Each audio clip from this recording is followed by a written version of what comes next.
सर्व भावे हरी भक्त समागमे सर्व भावे हरी सर्व काम करी न सांगता साठविला राहे हृदय संपुष्टी बाहेर धाकुटी मूर्ती उभा मागण्याची वास पाहे मुखाकडे मागण्याची वास पाहे मुखाकडे चिंतेल्या रोकडे मनोरथ साठविला राहे हृदय संपुष्टी बाहेर धाकुटी मूर्ती उभा तुका म्हणे जीव भाव देवा पायी तुका म्हणे जीव भाव देवा पायी ठेवून ते काही न मागती साठविला राहे हृदय संपुष्टी बाहेर धाकुटी मूर्ती उभा विठोबा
भक्त समागमे सर्व भावे हरी सर्व काम करी न सांगता साठविला राहे हृदय संपुष्टी बाहेर धाकुटी मूर्ती उभा प्रस्तुत प्रसंगी कीर्तन रूपी सेवेकरिता निवडलेला अभंग जगद्गुरु जगतवंदनीय सर्वांच्या अंतःकरणाचा अधिष्ठान असणारे माऊली तुकोबाराय यांचा 4 चरणांचा आणि अनंत कोटी ब्रह्मांडाचा नायक असणारा भगवान आणि त्याचे भक्त या दोघांचाही स्वभाव वर्णन करून सांगणार अशा पद्धतीचा हा अभंग आहे। या अभंगामध्ये माऊली तुकोबाराय आपल्याला काय प्रतिपादन करून सांगतात तत्पूर्वी आपण एकदा संतांना नमन करूया। श्री संतांची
श्री संतांच्या माझ्या चरणावरी साष्टांग हे करी दंडवत विश्रांती पावलो सांभाळा उत्तरे वाढले अंतरी प्रेम सुख भक्त समागमे सर्व भावे हरी भक्त समागमे सर्व भावे हरी सर्व काम करी न सांगता साठविला राहे हृदय संपुष्टी बाहेर धाकुटी मूर्ती उभा।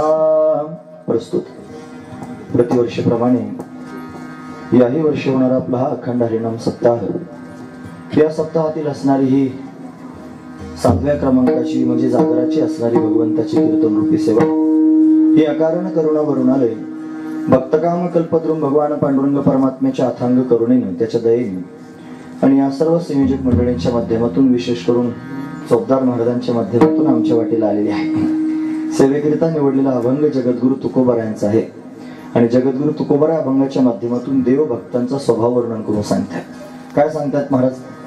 महाराज सांगतात बघा ना, अनंत कोटी ब्रह्मांडाचा नायक आहे भगवान, कर्तुम अकर्तुम अन्यथा कर्तुम शक्तीचा दाता असणारा हा परमात्मा पण भक्तांच्या अधीन आहे, अखंड भक्तांच्या संगतीत राहतो आणि भक्तांची सगळीच कामं करतो। कशी करतो म्हणाल तर न सांगता करतो। पण भक्त समागमे सर्व भावे हरी, सर्व काम करी न सांगता किंवा न सांगता करी सर्व काम। 2 पाठ आहेत, जो लावून घ्यायचं असेल लावून घ्या।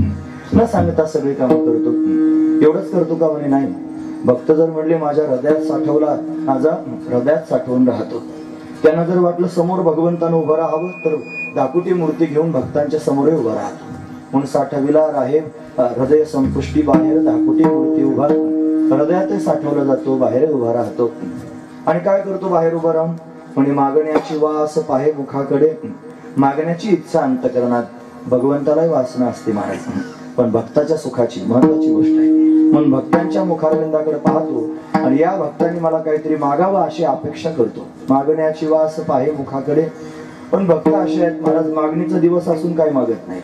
महत्वाची गोष्ट आहे मागणं। त्यांनी महाराज भगवान स्वतःच म्हणतो मागा, तरी पण भक्त मागत नाहीत महाराज। मग ते काहीच मागत नाहीत म्हणून त्यांचं मन जाणतो, त्यांचं अंतकरण जाणतो, त्यांचा भाव जाणतो आणि जे त्यांनी महाराज त्यांच्या मनात असेल, जी इच्छा त्यांच्या मनात निर्माण होत असेल त्याला सांगितली नाही तरी जाणून पूर्ण करतो। म्हणून तर त्यांनी महाराज मागण्याची वास पाहे मुखाकडे, चिंतिल्या रोकडे मनोरथ, मनोरथ पूर्ण करतो। रोकडे म्हणजे प्रत्यक्ष, त्यांच्या मनात जे चिंतन सुरू असेल तेच लगेच प्राप्त करून देतो, हा त्याचा स्वभाव आहे। कोणी विचारलं महाराज देवानं भक्ताचं मन जाणायचं मग त्याच्या मनातलं जाणून त्याला प्राप्त करून द्यायचं भक्ताला, त्यापेक्षा भक्त त्रास कशाला देतात, तेच देवाला काय मागत का नाहीत? म्हणजे त्यांचा स्वभाव वेगळा आहे। देवाचा स्वभाव भक्तांचं मनोरथ पूर्ण करणं आहे आणि भक्तांचा स्वभाव देवाला काहीच न मागणं आहे। म्हणजे काहीच मागू नये हा भक्तांचा स्वभाव आणि सगळं काय द्यावं ह्या देवाचा स्वभाव। मग काहीच मागत नाहीत, मग काय करतात? हे तुका म्हणे जीव भाव देवा पायी, ठेवून ते काही न मागते, उलट आपला जीवभावच देवाच्या चरणावर ठेवतात आणि काहीच मागत नाहीत, हा भक्तांचा स्वभाव आहे। म्हणून तर साठविला राहे म्हणून हृदयात साठवला जातो आणि ते जर म्हटले सगुण साकार होऊन समोर उभा राहा तर प्रत्यक्ष सगुण साकार होऊन भक्तांच्या समोर उभा राहतो, हा भगवंताचा स्वभावच आहे असं त्यांनी जगद्गुरु तुकोबारा अभंगाच्या माध्यमातून वर्णन करून सांगतात। असा अभंगाचा सरळ अर्थ पाहण्याचा आपण प्रयत्न केला। विठोबा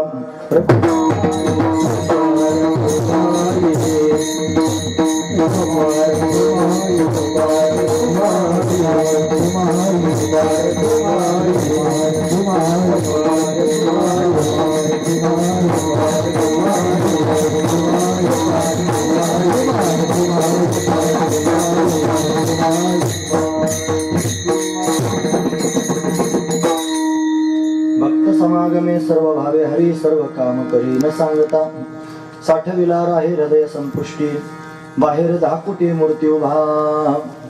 प्रस्तुत प्रतिवर्षी आपला हा सप्ताह या ठिकाणी संपन्न होतो। हे 13वं वर्ष आहे, मी आताच पाहिलं। 13 वर्षापासून आपण भगवंताच्या भक्तीचा आनंद घेत आहात।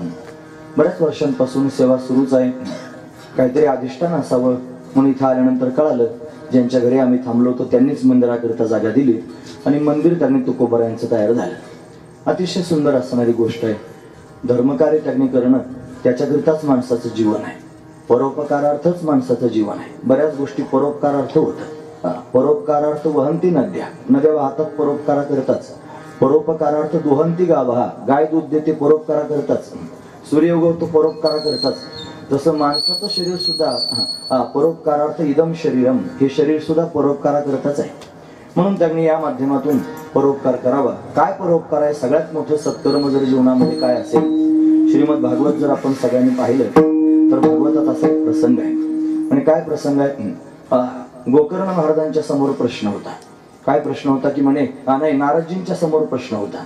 भक्ती ज्ञान वैराग्यानं समाधान प्राप्त करून द्यायचं उद्विग्न झाले होते। यांना कोण समाधान प्राप्त करून देईल, कसं समाधान प्राप्त होईल, दुःखी झालेले आहेत। भक्ती तरुण आहे, ज्ञान वैराग्य म्हातारे झालेले आहेत, मग त्यांना कसं काय त्यांनी पुन्हा पूर्वस्थितीत आणायचं विचारपूस करायला लागली, कोणीच सांगेना. मग आकाशवाणी झाली आणि आकाशवाणीने सांगितलं, येदर्थम तू सत्कर्म सुरर्षेतम समाचार तत्ते कर्माविधास्यंती साधव साधुभूषण. हे साधुभूषण नारदजी असं करा, सत्कर्म करा. मग काय सत्कर्म करावं? पानपोई टाकू का, अन्नदान करू का, गोदान करू का, भूदान करू, काय नेमकं सत्कर्म करू, कोणाला विचारू? मग संकादिकांकडे गेले बद्रिकाश्रमात. मग त्यांनी सांगितलं, भगवंताची कथा करा, भगवंताचं चिंतन करा, हेच खरं सगळ्यात मोठं सत्कर्म आहे. मग त्यांनी जिथे कथा कीर्तन घडतात, जिथे सप्ताह होतात, हे सगळ्यात मोठं सत्कर्म आहे माझं. म्हणून या माध्यमातून सत्कर्म सर्वांच्या हाताने घडत आहे, हे भाग्याचं लक्षण आहे. म्हणून त्यांनी सत्कर्म सुरू आहे. म्हणून परमात्मा त्यांनी महाराज सत्कर्माला सहाय्य करतो, सत्कर्माकरिता उभाच राहतो. त्याचा स्वभावच आहे की जो भक्तांच्या मागे पुढे फिरत राहतो. परमार्थ करत असताना भगवंताचा स्वभाव कळणं फार महत्वाचं आहे महाराज. जसा संसार जर करायचा असेल तर संसारामध्ये दोघे पती पत्नी असतात आणि त्यांचा संसार सुखाचा व्हावा असं जर वाटत असेल तर पतीला पत्नीचा स्वभाव कळायला पाहिजे आणि पत्नीला पतीचा स्वभाव कळायला पाहिजे. यांना काय आवडतं काय आवडत नाही, आवड निवड जाणून एकमेकाबरोबर वागलं की मग त्यांनी सुरळीत असणारा संसार होतो. मग साधा संसार करण्याकरिता जर त्यांनी महाराज एकमेकाची मनं जाणावी लागतात, एकमेकाचा स्वभाव जाणावा लागतो, मग परमार्थ करण्याकरिता जाण्याला नको का? महत्वाची गोष्ट आहे. म्हणून तर त्यांनी महाराज भगवंताची भक्ती आपण करतो आहोत, मग आपल्याला भगवंताचा स्वभाव कळायला पाहिजे. काय करतो हा देव, कसा राहतो हा देव, नेमकं त्यांनी महाराज देवाचं काम तरी काय, या सगळ्या गोष्टी पाहिल्या पाहिजेत. श्रीमद भागवतामध्ये 6 प्रश्न विचारले महाराज शौनकादिक ऋषींनी आणि सूतजी महाराजांना. पहिला प्रश्न विचारला, किम श्रेयः, माणसाच्या जन्माचं त्यांनी आद्य कर्तव्य काय, याच्यात काय फलश्रुती आहे, माणूस जन्माला आला पण यानं काय करायचं, पहिला प्रश्न. दुसरा प्रश्न विचारला, के शास्त्र सारा, शास्त्राचं सार काय, सगळे शास्त्र काय सांगतात तेवढं सांगतात. मग त्यानंतर त्यांनी पुढचा प्रश्न विचारला, कस्व अवतार प्रयोजनम, भगवंताच्या अवताराचं प्रयोजन काय, असे प्रश्न विचारायला सुरुवात केली. पुढचा प्रश्न विचारला, किम कर्म, मग परत प्रश्न विचारला, के अवतारस्य, मग पुढे 6वा प्रश्न विचारला, धर्मकम शरणम गतः. 6 प्रश्नांवरच अख्खं भागवत आहे.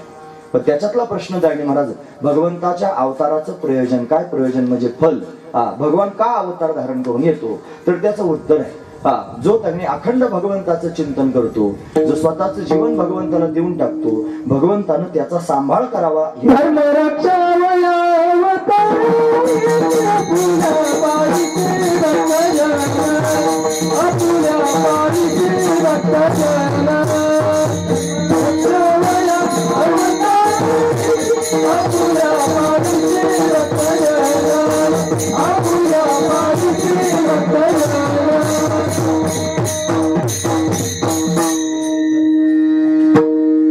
भक्तजनांचं पालन करण्याकरिता परमात्मा अवतार धारण करून येतो.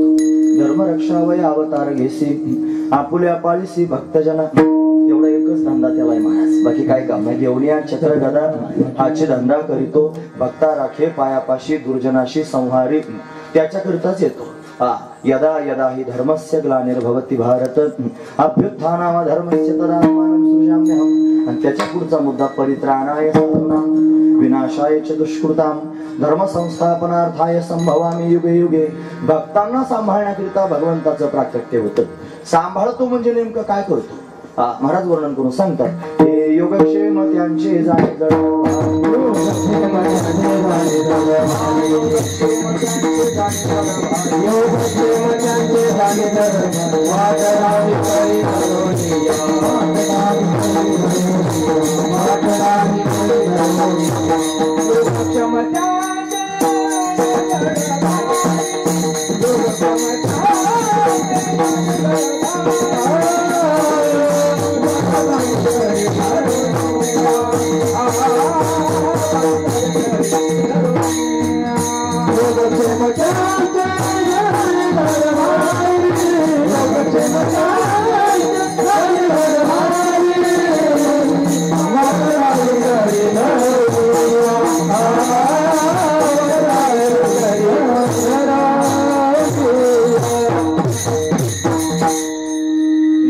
शब्दाचा अर्थ होतो प्राप्त करणे आणि क्षेम शब्दाचा अर्थ होतो सांभाळणे. प्राप्त करून द्यायचंही काम करतो आणि सांभाळायचंही काम करतो. काय प्राप्त करून देतो? लौकिक आणि अलौकिक दोन्ही गोष्टी.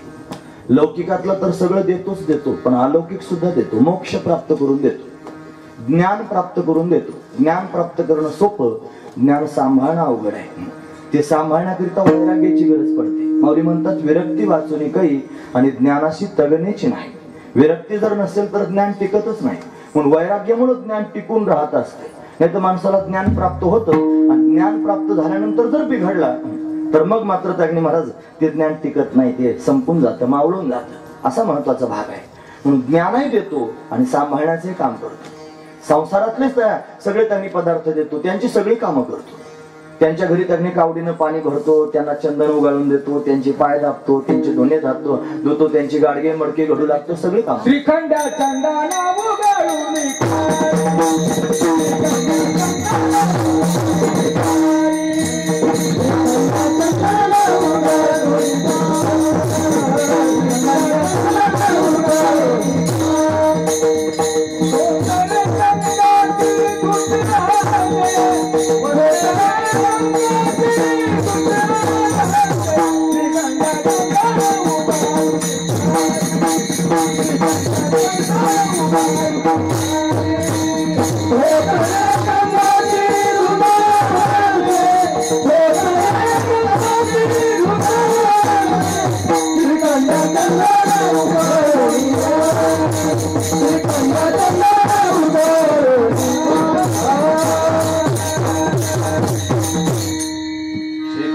चंदन उगाळून करी वस्त्रे गंगा तरी धोता असे. वस्त्र धुवायचं काम करतो, चंदन उगाळून द्यायचं काम करतो. एवढंच नाही, पडलेली सगळीच कामं न सांगता करतो, हे तुकोबारायांना माहिती आहे.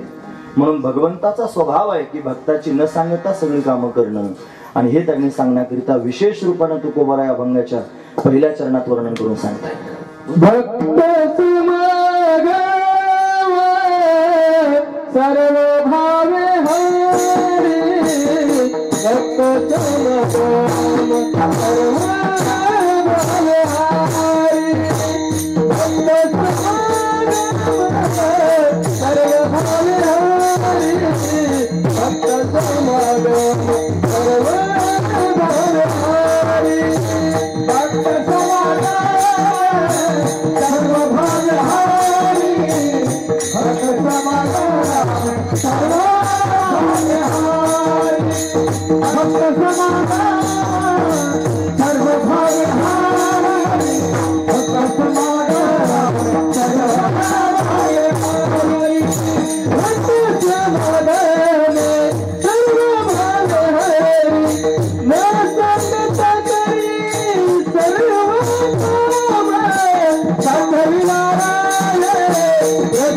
सर्व भावे हरी भक्त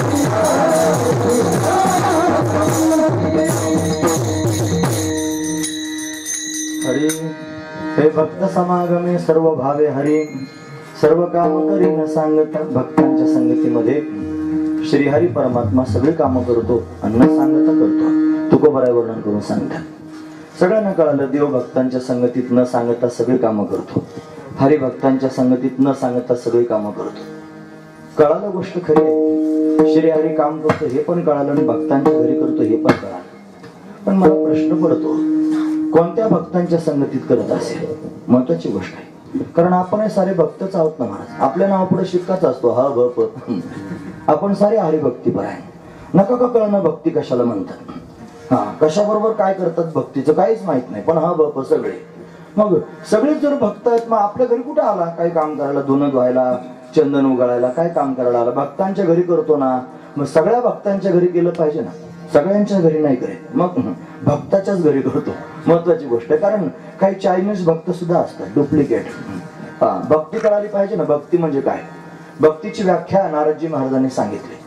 नारदांनी भक्तिसूत्रच तयार केले. काही भक्तिसूत्र प्रसिद्ध आहे, त्याच्या शांडिल्य भक्तिसूत्र फार महत्वाचं आहे. भगवान श्रीकृष्ण परमात्म्याच्या काळात शांडिल्य ऋषी होते आणि बलराम दादाचं प्राकट्य झालं ना, त्यांना डोळेच उघडले नाही. त्यावेळेला शांडिल्य ऋषीनाच बोलवलं आणि त्याची जन्मपत्रिका पाहिली. मग त्याने सांगितलं की हे सामान्य नाही, शेष नारायणाचा अवतार आहे.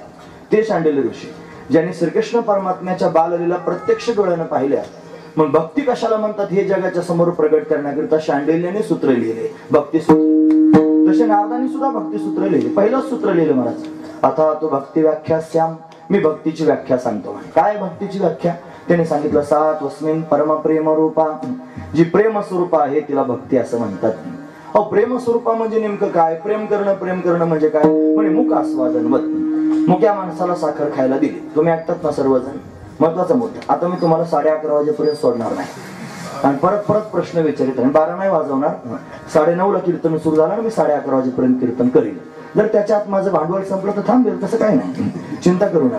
पण ऐका लक्षपूर्वक, आज तुमचा जागराचा दिवस आहे. त्याच्या पुढे जर तुम्ही म्हणत असले 11ला थांबा, मला तसंही औषध लावता येतं काडीनं औषध लावूनही चांगलं. ऐकणारी माणसं जर चांगली खरोखर अंतकरणापासून ऐकत असतील, मनापासून सांगा. ज्यांच्या पोटात देवाविषयीचं प्रेम नाही, घड्याळावर प्रेम आहे, त्यांच्या पुढे 11:45लाच उरकून घेत जा. नियम आहे, महत्वाचीच गोष्ट आहे. मला अभक्तांश म्हणजे अभक्तांना त्यांनी महाराज भगवंताची कथा सांगू नये असा नियम आहे. असू द्या. पण भक्ती कशाला म्हणतात तर भगवंतावर प्रेम करणं याचं नाव आहे भक्ती. म्हणे कशी आहे सांगा? म्हणे मुख आस्वादनवर. मुक्या माणसाला साखर खायला दिली, कशी लागेल? गोड लागेल. मग त्याला विचारलं कशी लागली तुला? तो काय सांगेल? गोड सांगेल? सांगणारच नाही. मुख आहे, महत्वाची गोष्ट आहे. भक्ती सुद्धा अशीच आहे. मुक्या माणसानं साखर खाल्ल्यावर गोड लागते पण सांगता येत नाही, तशी भक्ती सुद्धा गोड आहे पण सांगता येत नाही, अशी असणारी भक्ती. म्हणजे भक्ती म्हणजे भगवंतावर प्रेम करणं. प्रेम प्रत्येकाच्या पोटात असतं, प्रेम नाही असा माणूस नाही. आपण ज्याच्यावर ठेवू तसं प्रेम होतं.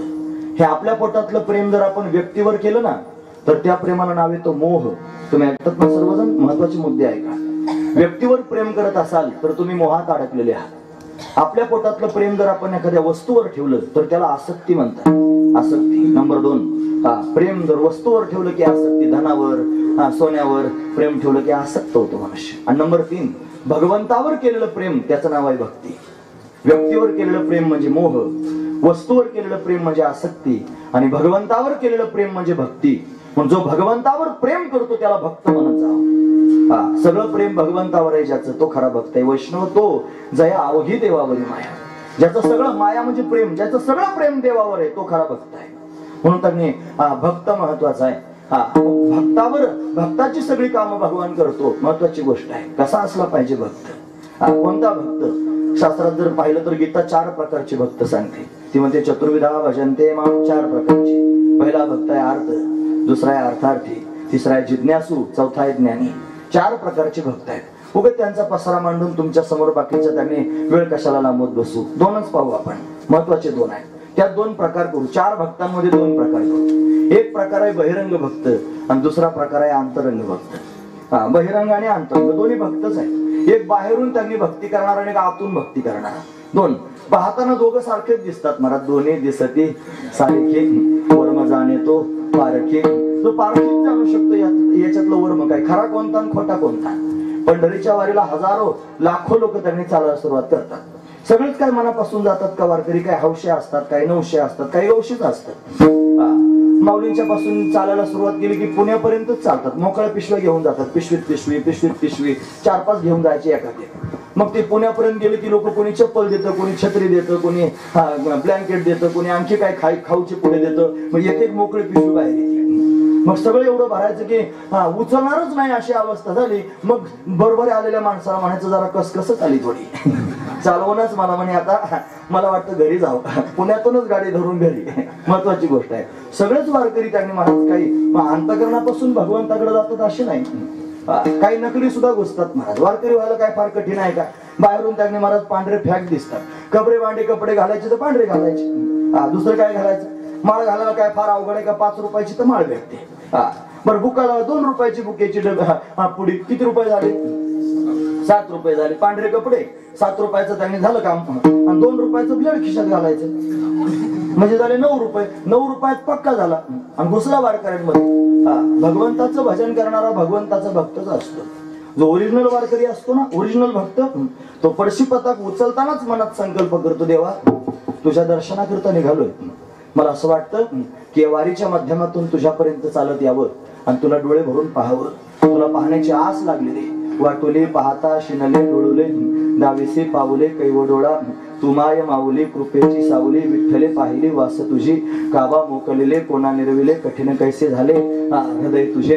तुका म्हणे माझ्या आसावल्या बाह्या तुझं क्षेम द्यावं या पांडुरंगा. तुला भेटण्याकरिता हात आसावले रे देवा. असं त्याच्या पोटातला भाव आहे. देवाकडे जाण्याकरिता निघतो. परशी पताक घेऊन निघतो भगवंताच्या दिशेनं आणि मग रस्त्यानं चालू लागतो. चालायला लागल्यानंतर भगवंताच्या भजनात तल्लीन होऊन जातो महाराज. हे रंग रंग पांडुरंग श्री विठ्ठला पांडुरंग श्री रंग श्री विठ्ठला रंग रंग पांडुरंग श्री विठ्ठला पांडुरंग श्री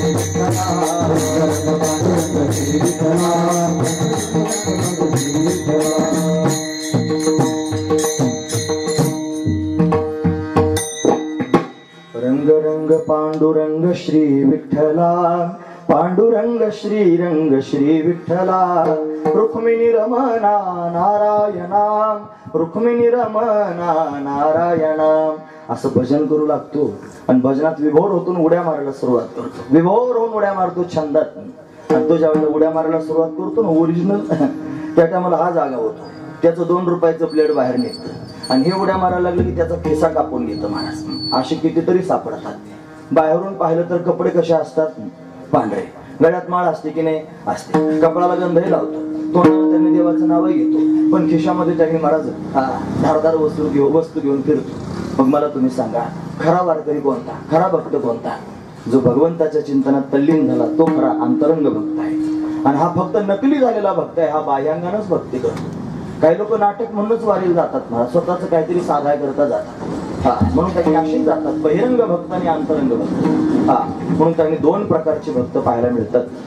2 प्रकारच्या भक्तांमध्ये कोणत्या भक्ताच्या संगतीत भगवान राहत असेल आणि कोणत्या भक्ताच्या संगतीत भगवान काम करीत असेल विचार करण्यासारखी गोष्ट आहे. 4-5 प्रश्नच उभे केले पाहिजे. कोणत्या भक्तांच्या संगतीत कोणता श्रीहरी कोणती कामं करतो कशी करतो आणि का करतो. 5 प्रश्न आहेत. या 5 प्रश्नांची सोडवणूक झाली म्हणजे झालं आपलं कीर्तन. महत्वाची गोष्ट आहे का परत आहे का. कोणत्या भक्तांच्या संगतीत कोणता श्रीहरी कोणती कामं करतो कशी करतो आणि का करतो. 5 महत्वाच्या गोष्टी आहेत. तुम्हाला कोणता श्रीहरी म्हणजे काय किती असतात श्रीहरी एकच आहे. एक जरी असला तरी 3 रूप आहेत महाराज त्याचे. शास्त्र त्याची 3 रूप वर्णन करून सांगतं. म्हणून त्यांनी तो श्रीहरी 3 रूपात आहे. त्याच्यापैकी कोणतं रूप घेऊन येतो महत्वाचा मुद्दा. कोणती कामं करतो महत्वाचा मुद्दा. बरं करतो कामं कशी करतो हाही महत्वाचा मुद्दा. आणि एवढी सगळी कामं करतो पण का करतो काय पडलं त्याला एवढी कामं करण्याचं हाही महत्वाचा मुद्दा. 5ही महत्वाचे मुद्दे आहेत. म्हणून त्यांनी भक्तांच्या संगतीत राहतो पण कोणत्या भक्तांच्या संगतीत काम करत असेल. 2 भक्त आपण पाहिले. एक नकली भक्त आहे आणि एक ओरिजिनल आहे जो भगवंताच्या भेटी करता निघाला. मग आपल्याला त्यांनी त्या प्रश्नाचं उत्तर सहजच प्राप्त होईल की बहिरंग भक्ताच्या संगतीत भगवान त्यांनी राहत नाही आणि त्याचं काम करायचं काही काम नाही महाराज. महत्वाची गोष्ट आहे. बहिरंग भक्त तोच आहे ज्याचं देवावर प्रेम नाही ज्याचं धनावर प्रेम आहे ज्याचं मानावर प्रेम आहे जो दांभिक आहे. दंभ म्हणजे काय 2 गोष्टी आहेत. दंभामध्ये 2 गोष्टी पाहायला मिळतात. एखाद्या गोष्टीचा लोभ पोटात असावा आणि त्या लोभापोटी असत्य वागावं याचं नाव आहे दंभ. कशाचा लोभ 2 गोष्टी आहेत धन आणि मान. धनाचा लोभ असतो नाहीतर मानाचा लोभ असतो. धनापोटी लोक स्वतःला हरिभक्तीपरायण म्हणतात आणि मानापोटी पण लोक स्वतःला हरिभक्तीपरायण म्हणतात. जरा क्षमा मागून बोलतो. महत्वाचीच गोष्ट आहे महाराज. हे क्षेत्रच लोकांनी आता असं ठरवलं हे धन आणि मान मिळवण्याचं क्षेत्र आहे.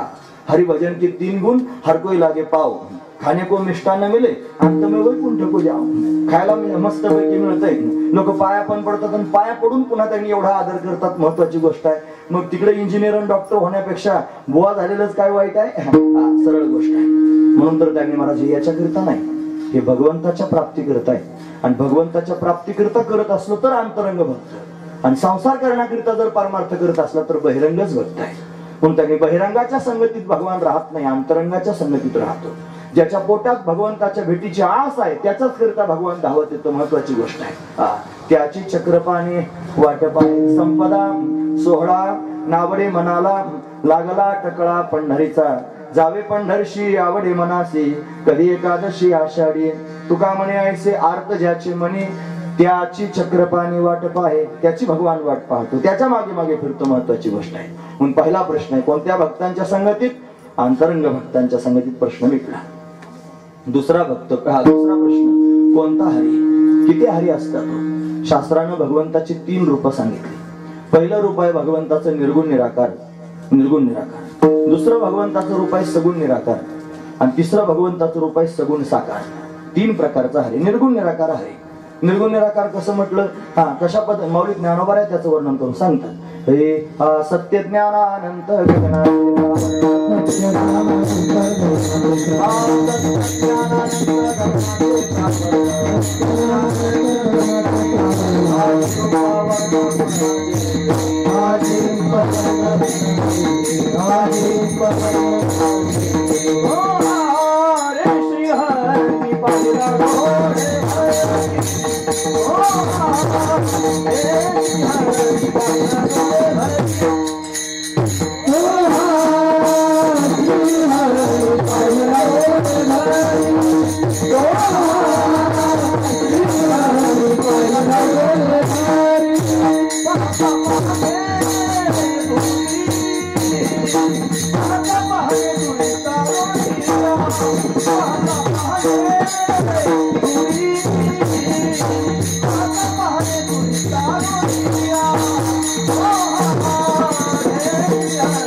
गगनाचे प्रावरण नाही रूपवर्ण गुण जेथे कसा आहे परमात्मा निर्गुण निराकार त्याचं स्वरूप सांगितलं महाराज. तो सत्य स्वरूप आहे. सत्य म्हणजे काय? ज्याचा 3ही कालात बाध होत नाही त्याला म्हणतात सत्य. त्रिकाल अबाधितत्वम सत्यत्वम. जो 3ही कालात बाधित होत नाही त्याला सत्य म्हणतात. सत्य ज्ञान. ज्ञान कशाला म्हणायचं? सारेच लोक ज्ञान ज्ञान म्हणतात. गुरुजी म्हणायचे ज्ञान. गुरुजी म्हणजे वैकुंठवासी रंगनाथ महाराज परभणीकर. ते म्हणायचे ज्ञान कशा तरी कांद्याचं का वांग्याचं असे शब्द असायचे त्यांचे. मोठी वजनदार शब्द. ज्यांनी ऐकलं असेल गुरुजींचं त्यांना माहिती आहे. म्हणून त्यांनी असं म्हणायचे ज्ञान कळालं पाहिजे. ज्ञान कशाला म्हणतात? ज्ञान म्हणजे काय? जे अबाधित अर्थाला विषय करतं त्याचं नाव आहे ज्ञान. या जगतामध्ये अबाधित एकच तत्व आहे त्याचं नाव आहे परमात्मा तत्व. जे एकटच आहे एकमेव अद्वितीय ब्रह्म. त्याच्याशिवाय दुसरं काहीच नाही. ते एकमेव त्यांनी महाराज असणारं तत्व अबाधित आहे. बाकीचे सगळंच त्यांनी बाधित आहे महाराज. 6 गोष्टी वर्णन करून सांगितलं शास्त्रात. नंबर 1 ब्रह्म, नंबर 2 प्रकृती, नंबर 3 त्यांचा संबंध, नंबर 4 ईश्वर, नंबर 5 जीव आणि नंबर 6 या सर्वांमध्ये असणारा भेद. या 6 गोष्टी अनादी आहेत. अनादी शब्दाचा अर्थ तो सुरुवात केव्हा झाली माहित नाही आणि अनंत शब्दाचा अर्थ तो ज्याचा शेवटच होत नाही. म्हणून अनादी आणि अनंत त्यांनी सांगितलं जातं. पण 6 गोष्टींमध्ये एकच गोष्ट अशी आहे जी अनादी आहे आणि अनंत आहे, अंतरहित आहे. त्याचं नाव आहे ब्रह्म. आणि बाकीच्या सगळ्या गोष्टी अनादी आहेत पण शांत आहेत. त्यांचा अंत होतो. कशाला अंत होतो? ब्रह्मस्वरूपाचं ज्ञान प्राप्त झालं रे झालं. ब्रह्म शब्द जो आहे ना व्याकरणाच्या दृष्टीने जर पाहिलं तर व्रीही नावाच्या धातूपासून तयार झाला. व्रीही व्यापकत्वे. जे व्यापक आहे त्याला ब्रह्म म्हणायचं. त्या ब्रह्मस्वरूपाचा बोध प्राप्त झाला की त्या ब्रह्मज्ञानानं प्रकृतीचा होतो बाध. आणि तिचा बाध झाल्यानंतर त्यांनी मला तिच्यामुळे आलेला ईश्वरपणा आणि जीवपणा तोही संपून जातो. मग प्रकृती ईश्वर आणि जीव या सर्वांना बाधित झाल्यानंतर त्यांनी महाराज भेदच संपून जातो. मग एकटं शिल्लक राहतं त्याचं नाव आहे ब्रह्म.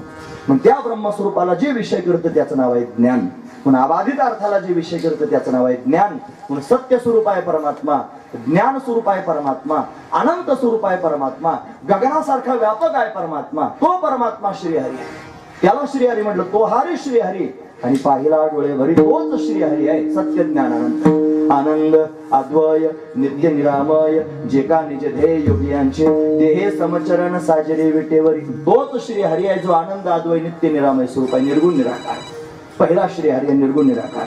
दुसरा श्री हरी जो सगुण निराकार आहे कणाकणात व्यापक आहे सगळ्या वस्तूंमधून त्यांनी भरून उरलेला आहे हा त्याचा स्वभाव आहे. म्हणून सर्व ठिकाणी व्याप्त असणारा परमात्मा हा त्याचे त्यांनी महाराज साधू संत वर्णन करून सांगतात. हे हरी हा व्यापक सर्वगत हरी हा व्यापक सर्वगत हरी हा व्यापक सर्वगत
तुमच्याकडे असली होत नाहीत का प्रमाण फडावर होतात हे आमचं कीर्तन फडावरच आहे आणि त्याच्यात असं होतंय महाराज. मग अशा चाली म्हणायच्या हे वारकऱ्यांनी उड्या मारायच्या.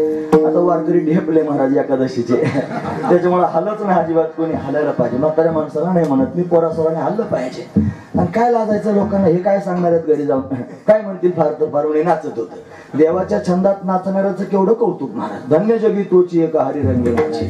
मग भगवंताच्या छंदात नाही नाचायचं मग तिकडे कुठं नाचायचं. लोक नाचतात ना घरी जाऊन. मग ज्ञानोबरांची ओवी सांगू का खरपूस ओवी आहे. तो म्हणतात चित्ताराधी स्त्रिये ते तो तियेचे नि छंदे नाचे का माकड गारुड्याचे बायकोचं चिंतन करून तिच्याच तालावर नाचतो. जसं माकड गारुड्याचं जमू रे म्हणलं की उडी मार म्हणलं की उडी मारतंय. बच्चे लोक ताली वाजव की लागली टाळ्या वाजवायला.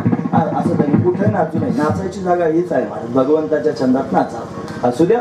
पण साधू संत विभोर होऊन नाचतात. हे लोक धली नादी लागली समाधी लोकाले पंडित त्यागी योगी महानुभाव एकटी सिद्ध साधकारे नचती आनंद कलोळे पवित्र कामी नामावळी नचती आनंद कलोळे पवित्र कामी नामावळी लागली समाधी मूढजन नरणारी लोकारे पंडित ज्ञानी योगी महानुभाव एकच सिद्ध साधकारे. हे नाचण्यातलं वैभव आहे. भगवंताच्या छंदात नाचावा असो. तो परमात्मा कणाकणात व्याप्त आहे त्याला श्रीहरी म्हणतात. हरी हा व्यापक सर्वगत. दुसरा हरी सांगितला जो कणाकणात व्यापक आहे.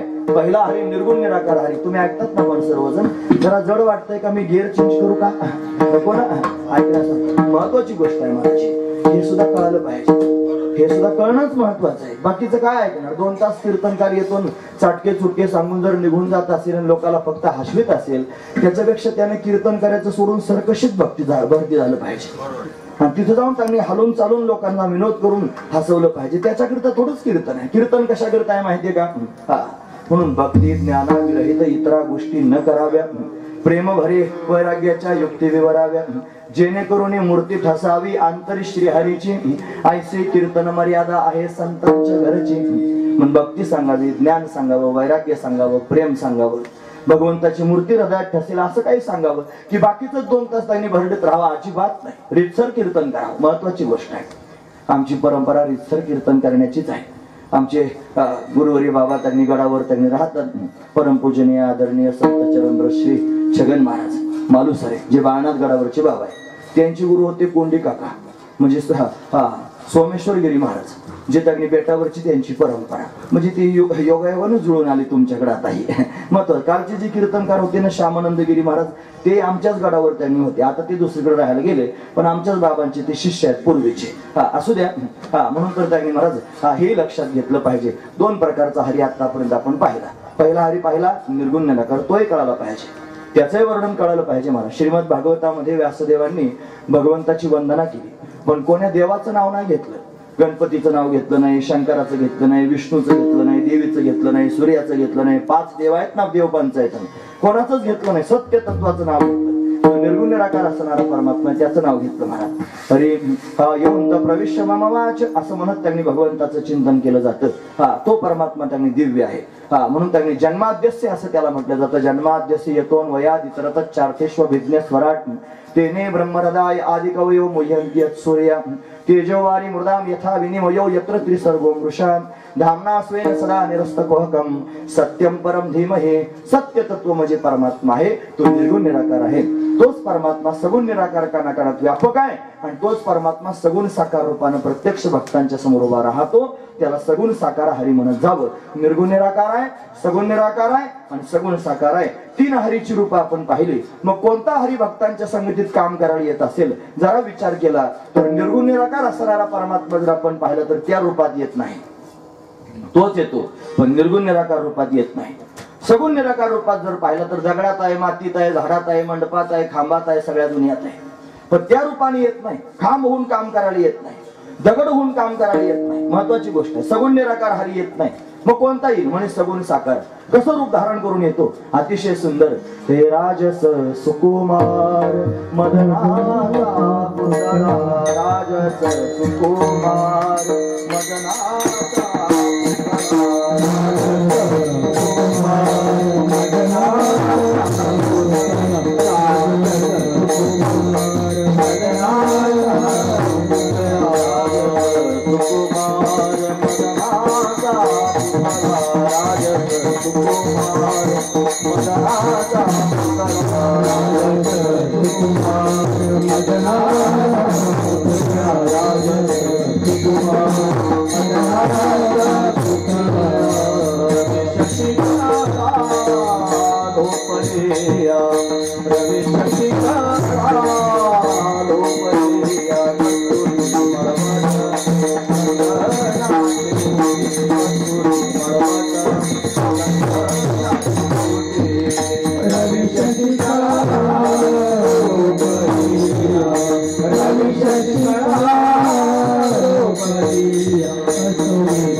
सुकुमार मदनाचा पुतळा, राजस सुकुमार मदनाचा पुतळा, रवी शशिकळा लोकदेया. आम्ही तयार केली भीमसेन जोशीची नाही, नंतरचा आला आमचा आहे. रवी शशिकळा लोकदेया, कस्तुरी मळवट चंदनाची मोठी, कस्तुरी मळवट चंदनाची मोठी. राजस आहे परमात्मा, सुकुमार आहे परमात्मा. ज्याच्या समोर चंद्र सूर्य लुप्त होऊन जातात असं त्याचं तेज आहे. असा सगुण साकार असणारा हरी. 3 रूप आहेत. मग कोणता हरी येत असेल भक्तांच्या संगतीत काम करायला? त्याचं सरळ उत्तर आहे सगुण साकार असणारा हरी भक्तांच्या संगतीत काम करतो. दुसरा प्रश्न सुटला. पहिला होता कोणत्या भक्तांच्या संगतीत. तुम्ही ऐकतात ना कोणत्या भक्ताच्या संगतीत? अंतरंग भक्ताच्या संगतीत. कोणता हरी येतो? सगुण साकार असणारा हरी येतो. कोणती कामं करतो हा प्रश्नच आहे. मग कामाची यादीच सांगितली तू कोबर आहे. विचारा त्यांना. सकाळीच आपण काकडा म्हणतो की नाही, काकड्यातली दुसरी मालिका कोणती आहे? हे उच्च नीच का हे नेने भगवंत तिष्ठे भाव भक्ती लेखोनिया, दासी पुत्र कन्या विदुराच्या बक्षी, दैत्या घरी रक्षी प्रल्हादासी चर्म रंगू लागे रोहिदासा संगे कबीराच्या मागे शिलेविनी सजन कसाया विकू लागे मास माळ्या सावत्यास खुरपू लागे नरहरी सोनारा घडू फुंकू लागे चोख्या मेळ्या संगे ढोरे उडे. कितीतरी संतांची यादी आहे मोठी. कोणती कामं करतो म्हणाल तर तो शेले विणू लागतो, तो मांस त्यांनी विकू लागतो, तो गडू फुंकू लागतो, तो सगळी कामं करतो महाराज. ज्ञानियाची भिंत अंगी ओढी अर्जुनाच्या रथाचा सारथी होतो. जनाबाई बरोबर त्यांनी गवऱ्या गोळ्या करू लागतो. ही सगळी कामं करतो. कोणती कामं करतो असं जर तुम्हाला कोणी प्रश्नच विचारला तर ही सगळी कामं परमात्मा भक्तांच्या संगतीत करतो इथपर्यंत कळालं. हा तिसऱ्या प्रश्नाचं उत्तर आहे. कोणती करतो? सगळीच करतो. आपण मगाच पाहिलं श्री एकनाथ सदनी माधवजी सर्व ही कार्य करीतो स्वकरे चंदन घासी कावडीने पाणी भरितो. मग कावडीनं पाणी भरायचं काम सुद्धा परमात्मा भक्तांच्या घरी करतो. हा तेवढाच महत्वाचा विचार आहे. पण ही कामं जरी करत असला तरी कशी करतो त्यातही पुन्हा भाव आहे. कशी करतो? तुकोबरा सांगतात काम करतो पण त्यांनी सर्व भावानं करतो. सर्व भाव म्हणजे काय? 3 प्रकारचे भाव आहेत. कायिक भाव, वाचिक भाव आणि मानसिक भाव. कायेनं काम करतो. काय काम करतो? पाय दाबतो महाराज. नाथाने भागवत सांगावं जगाच्या समोर आणि भागवत सांगत त्यांनी महाराज विभोर होऊन जावं. दिवसभर कथा कीर्तन करत फिरावं आणि संध्याकाळी घरी आलं की थकल्यासारखं व्हावं आणि अंथरुणावर अंग टाकल्याबरोबर त्यांनी महाराज पाय बोलू लागायचे. मग काय करायचं? श्रीखंडानं नाथ महाराजांचे पाय दाबायला सुरुवात करायची. जगाचा मालक आहे आणि भक्ताचे पाय दाबतो. याच्यापेक्षा काय काम केलं पाहिजे? कायेनं काय काम करतो म्हटलं तर पाय दाबतो भक्ताचे. याच्यापेक्षा मोठं काम कोणतं सांगू? बाकीचे सगळी करतोच करतो पण पाय दाबायचं सुद्धा काम करतो कायेनं. काया वाचेनं काम करतो भक्ताकरिता. काय काम करतो वाचेनं? भक्ताचा प्रचार करतो. महाराज वर्णन करून सांगतात हे वाऱ्या हाती माप वाऱ्या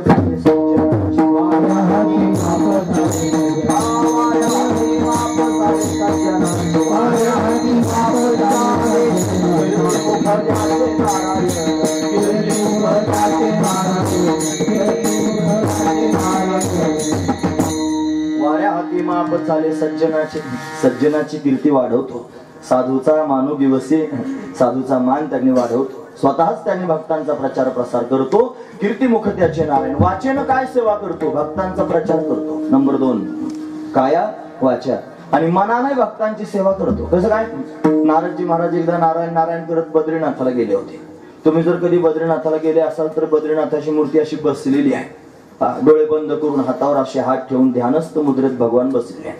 नारदजी गेले आणि आता तुम्ही मगाच जाऊन महाराज आम्हाला सांगत होते की बद्रीनाथला गेले. मग तिथं जाऊन त्यांनी पहा तुम्ही देव डोळे झाकून बसलेला आहे, ध्यान करतोय.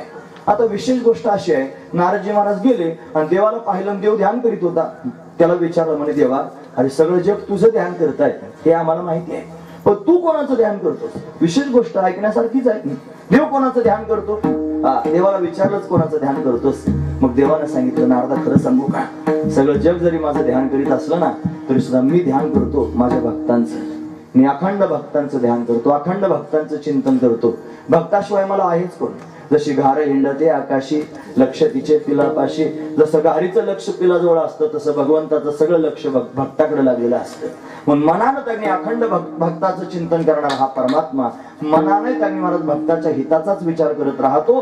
काया वाचा आणि मन म्हणून सर्व भावे सर्व भावानं काम करतो. आणि आणखी शिक्का मारला न सांगता. कशी करतो काम? न सांगता करतो. न सांगता काम करणारी माणसं फार चांगली असतात महाराज. बरीच माणसं काम करणार आहेत. काही त्यांनी महाराज निकामी माणसं आहेत, काही सांगकामी आहेत आणि काही त्यांनी महाराज वाढकामी आहेत. काही वाढवा काम करणारे आहेत. महत्वाची गोष्ट आहे. निकामी असतात काही. म्हातारा म्हातारीची जोडी घरी होती आणि पोरं अमेरिकेला गेले होते. आता त्यांची सेवा करायला कोणीच नव्हतं. मग पेपरात बातमी दिली म्हणे कोणीतरी सेवा करण्याकरता सेवक पाहिजे. मोठी लाईनच लागली. एक दष्टपुष्ट त्याच्यातला बघितला. म्हणे काम करणार? हो म्हणे काम करणार. म्हणे आम्ही काम सांगायचं आणि तू काम ऐकायचं असं त्याला सांगितलं. 5,000 रुपये तुला पगार देऊ. आला. दुसऱ्या दिवशी सकाळीच कामावर हजर झाला. आल्यानंतर म्हाताऱ्यानं पाहिलं. त्याला सांगितलं हे बघ मला फार तहान लागली, तांब्याभर पाणी आण. गाय गाय उठला, खुर्ची घेतली, म्हाताऱ्याच्या शेजारी बसला.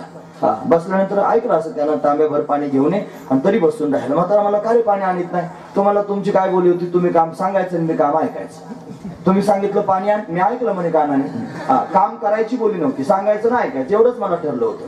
झालं. म्हातारी आली थोड्या वेळ. ती म्हणजे बघ एवढा दळणाचा डबा घे आणि गिरणीत जाऊन ते दाणे दळून आण. त्याने कान वर केला, ऐकलं बसूनच राहिला. ते म्हणजे काय रे काम सांगितलं तुला करीत नाही म्हणे. पगार कशाचा? काम सांगायचं मी फक्त ऐकायचं. ऐकलं मला मी काम.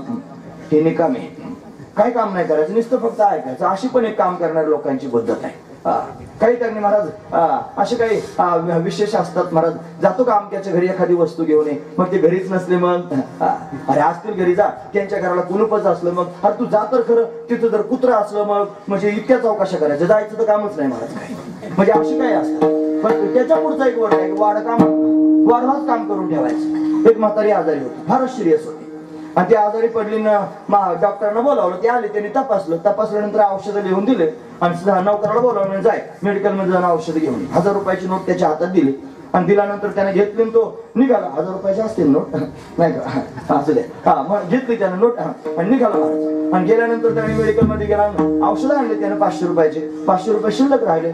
नोकराने विचार केला मनात, मला म्हातारी जास्त सिरियस आहे, औषध देऊन जर वाचली तर बरं, नाही जर वाचली तर ही जाणार आणि गेल्यानंतर मलाच परत पाठवणार, जाय 2 बांबून सुतळीन बंडलन सगळं घेऊन ये म्हणून. मग त्यावेळेला मी जाण्यापेक्षा आताच गेलेले काय वाईट आहे. रस्त्यानं चालता चालता ते पण घेऊन आला, 2 बांबू, 7 कामठ्या, सुतळीचा बंडल, गुलाल, बोका सारा आणलं. एका हातात औषध, दुसऱ्या हातात साहित्य. आला घरात, मालकाने विचारलं आले का औषध, म्हणजे हे औषध. उरलेले पैसे दुसरा हात पुढे केला, म्हणजे हे काय, मला माहितीचं सामान. म्हणजे कशाला आणलं, म्हणजे जगली तर औषध, मेली ते. याला म्हणायचं वाढवा काम करणं, याला वाढ कामे लोक म्हणायचं. असे वाढवा काम करणारे सुद्धा लोक सापडतात. महत्वाची गोष्ट आहे. हनुमंतरायांना पाठवलं, म्हणजे जाय सीतेचा शोध घेऊन ये. सीतेचा शोध त्यांनी घ्यायला सांगितला. गेले, मग सीता शोधून यायचं ना, सीतेचा शोध नाही घेतला. मग काय केलं, सीतेचा शोध तर घेतला, लंका जाळून आले. म्हणजे वाढवा काम केलं की नाही. दुसऱ्याची घरं जाळणं काही चांगलं काम असतं का, पण त्यांनी रावणाची लंका जाळून टाकली. काम काय सांगितलं होतं, सीतेचा शोध घेऊन ये. सीतेचा शोध घेतला आणि पुढचं काम करून लंका जाळून आले. दुसऱ्याचं घर जाळून तुकोबरा धान्यता देतात. त्याला विचारा, जाळलेली लंका धन्य धन्य म्हणे तुका, का बरं त्यांनी जाळली. रावण आतताई आहे. काही लोक आतताई असतात, ज्यांना मारलंच पाहिजे. महत्वाची गोष्ट आहे. आतताई लोक म्हणजे जे जागी महाराज लोकांची बायको पडून येतात ते आतताई असतात. जे गोमातेला मारतात ते आतताई असतात. जे ब्राह्मणाची हत्या करतात ते आतताई असतात. जे लहान मुलांचा वध करतात ते आतताई असतात. असे आतताई त्यांनी मारण्याचंच योग्य आहे. घरच जाळं एवढंच केलं हनुमंतानं फक्त, म्हणजे वाढवा काम केलं. काय वाढवा काम करणारे असतात. माझा देव तसा नाही, तो सांगकाम्या नाही, तो निकाम्या नाही, वाढकाम्या सुद्धा नाही. तो न सांगता सगळी कामं करणार आहे. महत्वाची गोष्ट आहे. सगळी कामं करतो, जी तिथंच करतो. जी काम करण्याची गरज आहे बरोबर ते काम करतो. हा भगवंताचा स्वभाव आहे. म्हणून त्यांनी भक्तांच्या संगतीत अशी कामं करतो. अंतरंग भक्ताच्या संगतीत सगुण साकार असणार हरी सगळी कामं करतो आणि काया वाचा मनाने न सांगता करतो. पण का करतो हा प्रश्नच आहे. का करत असेल त्याचं कारण आहे महाराज. भक्त सुद्धा तसेच असतात. ते भगवंताला काम करायला प्रवृत्त करतात. त्यांनी सर्वस्व भगवंताकरिता सोडून दिलेलं असतंय. सर्व सोडून भगवंताच्या छंदात त्यांनी महाराज विभोर होऊन नाचू लागतात.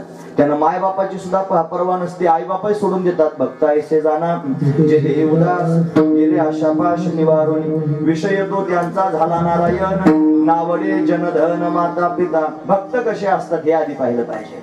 ज्यांना आई आवडत नाही, बाप आवडत नाही, भाऊ आवडत नाही, लोक आवडत नाही, कोणीच आवडत नाही. त्यांना आवडतो फक्त एक परमात्मा. विषय तो त्यांचा झाला नारायण. त्यांच्या चित्ताचा विषयच नारायण झालेला आहे. नारायणा वाचून दुसरं त्यांना काहीच आवडत नाही. माय बापाचाही त्याग करतात म्हणून भगवान त्यांची कामं करतो. का करतो त्याचं कारण हे आहे. मग कोण माय बाप टाकले हे पण कळायला पाहिजे ना. तो कोबरा त्याचं वर्णन करून सांगतात.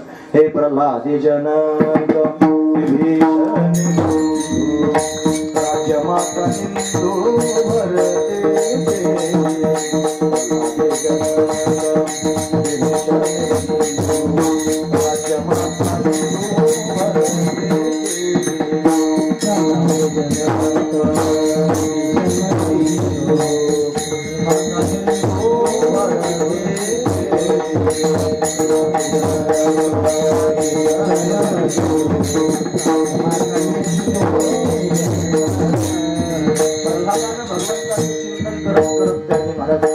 स्वतःच्या बापाचा त्याग करून त्याच्या बापाचं नाव काही हिरण्यकश्यप. भयंकर छळलेला शाळेत पाठवलं चंड अमरकांत शिकायला.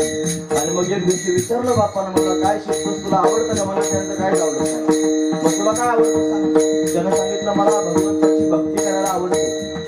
श्रवणम कीर्तनम स्मरणम विष्णुपाद सेवनम अर्चनम वंदनम दास्यम सख्यमात्मनिवेदनम हे मला आवडतं. असं म्हणल्यावर रागावला आहे. याला मारून टाका म्हणला. उंचकडे ढकलून दिलं. उतरत तेलात टाकलं, अग्नीच्या पायाखाली दिलं, मारण्याचा प्रयत्न केला तरी पण, अग्नीनं जाळण्याचा प्रयत्न केला तरी पण जळत नाही प्रल्हाद. बापाचा त्याग केला आणि भगवंताचं चिंतन केलं प्रल्हाद. विभीषणाला भावाचा त्याग केला देवाकरता. रामाला समजून सांगितलं लोकांची बायको पळून आणली, मला देऊन टाकली, जगाचा मालक आहे, काय देणार मला, सम्राट लाल घातली. विभीषणाच्या धर्माने चालतो, थांबू नकोस माझ्यासमोर, आठवून दिला. सीतेचा शोध घेण्याकरिता हनुमंत राहिले. सीतेचा शोध घेण्याकरिता गेले हनुमंत. रावणाच्या महालात शोधली, सीता सापडली नाही. कुंभकर्णाच्या महालात शोधली, सापडली नाही. मग विभीषणाचा महाल पाहण्याकरिता निघाले. त्याच्या दारात तुळशी वृंदावन आणि घरातून आवाज येत होता मला, श्रीराम राम जय जय राम, श्रीराम जय राम जय राम, श्रीराम राम जय जय राम, श्रीराम जय राम जय राम, राम राम जय राम, श्रीराम जय राम जय राम, श्रीराम राम जय राम, श्रीराम राम जय राम. खूप वाटलं मला हे रावणाच्या राज्यात रामाचं भजन ऐकू येतं. खूप स्वरूप धारण करून आज प्रवेश केला. रावणाचं रूप घेऊन गेले, विभीषणाकडे पाहिलं, विभीषणाचा वृत्तांत कळाला. मग मूळ स्वरूपात आले हनुमंतराय आणि मग विभीषणाने पाहून बोलायला सुरुवात केली, हनुमंता मला रामाची त्यांनी शरणागती करायची, हा रावण मला नकोय. भावाचा त्याग केला आणि भगवंताची शरणागती केली. हनुमंताचा निरोप दिला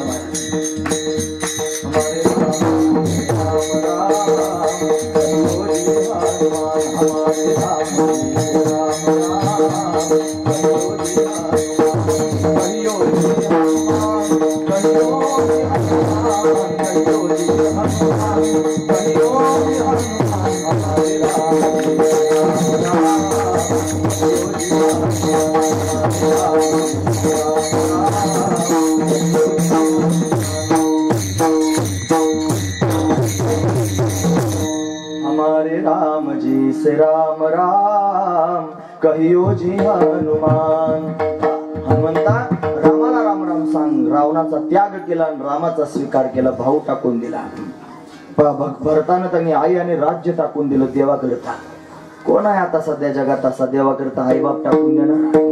कोण सापडला तुम्हाला आता सध्याच्या जगामध्ये देवाकरता बायको सोडून देणार? भगवान शंकरानं बायको सोडून दिली सती. मोठं चरित्र आहे लांबचं, कशाला तेवढं लांब सांगू.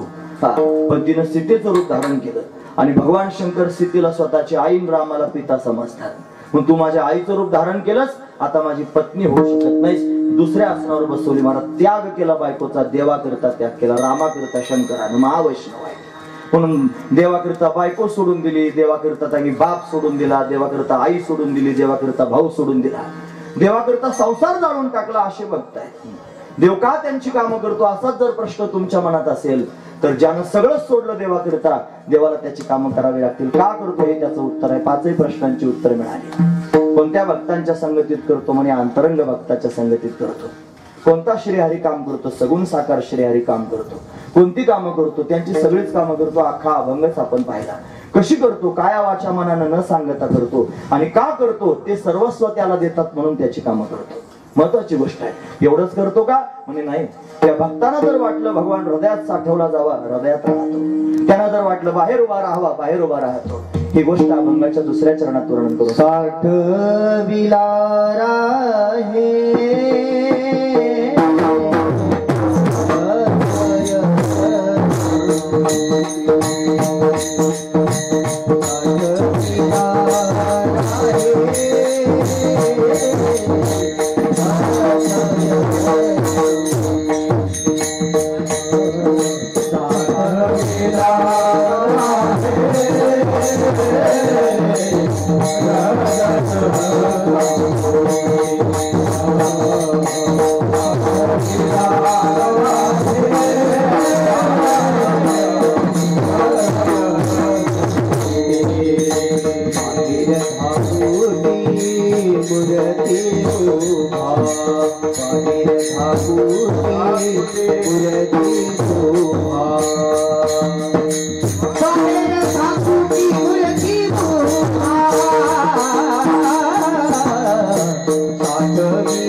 मनानं न सांगता भक्तांच्या संगतीत सगळी कामं करतो असं आपण ऐकलं, पण तेवढंच करतो का? म्हणे नाही.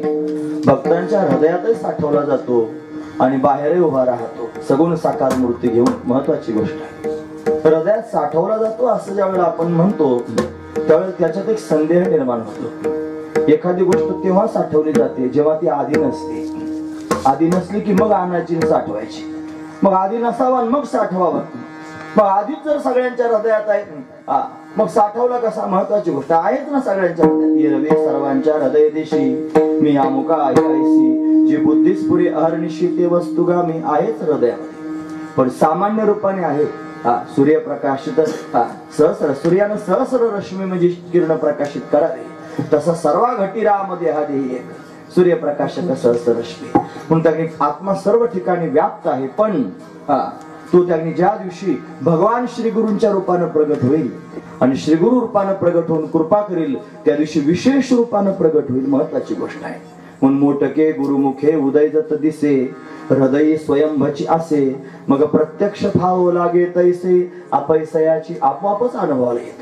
पुन्हा आपणाची देव वय गुरु तो देव त्यांनी गुरु रूपानं प्रगट होतो आणि प्रगट होऊन त्यांनी उपदेश करतो महावाक्याचा. वेदामध्ये 4 प्रकारचे महावाक्य आहेत. वेदातले जी वाक्य आहेत ना त्याला केवल वाक्य म्हणत जायचं आणि त्या वाक्यात 2 प्रकार आहेत. ते काय अवांतर वाक्य नाही काय महावाक्य. अवांतर वाक्य म्हणजे काय?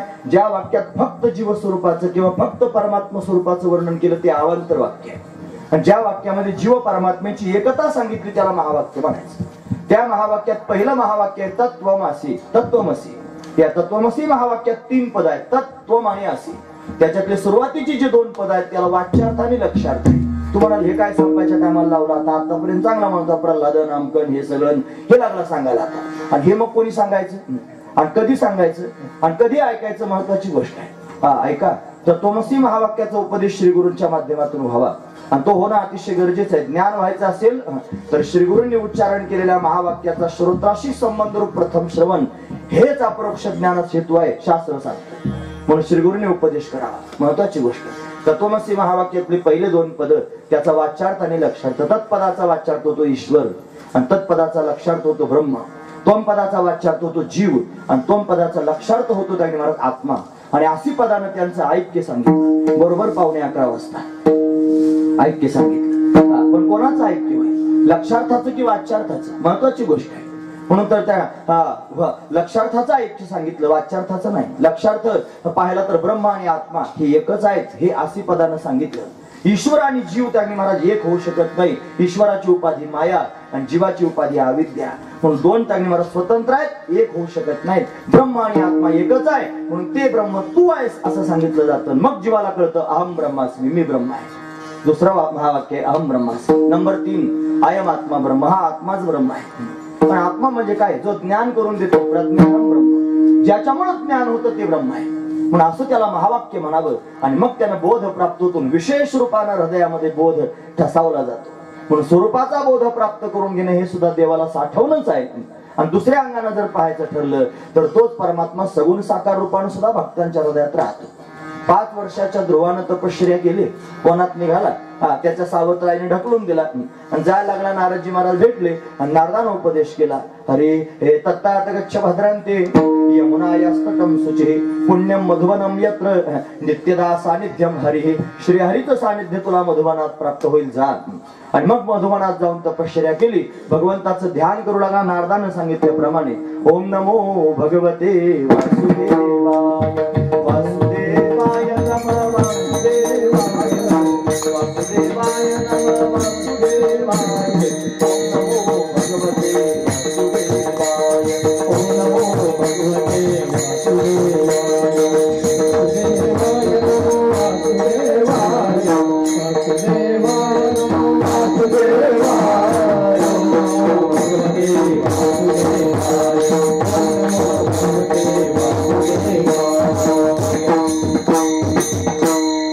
एका पायावर उभं राहून 6 महिन्याची तपश्चर्या केली आणि ध्रुवाला जितश्वास अवस्था प्राप्त झाली. जितश्वास म्हणजे त्यानं श्वासच स्वतःचा आवरून धरला. सगळ्या देवदेवतांना त्रास वाटू लागला. सृष्टीचक्र बंद पडायला लागलं आणि ध्रुव भगवंताचं ध्यान हृदयात करू लागला. ध्यान करतोय भगवंताचं. वारकऱ्यानं ध्यान केलं पाहिजे महाराज. रोज म्हणतात लोक सुंदर ते ध्यान, ते नीटनेटकं म्हणत नाही. उभे विठेवरी कर कठेवरी ठेवून या कसे तर कठेन विठे मला कळालंच नाही अजून, पण म्हणतात महाराज. एक जण म्हणले रूप पाहता लोचनी सुख झाले हो 6 जणी. मला विचारलंच एक जणांनी प्रश्न, तुम्हाला बाबा कीर्तन करता? म्हणलं हो. किती दिवसापासून? म्हणलं 2000 सालापासून करतो. मग मला एक प्रश्न विचारायचा. म्हणे काय? म्हणे ते रूप पाहता लोचनी सुख झाले हो 6 जणी. या 6 जणी कोणच्या आहेत? म्हणलं आता 6 जणी म्हणजे कशाची कुठून आणायचे रे? म्हणले 6 जणी शब्द आहे का 6 जणी?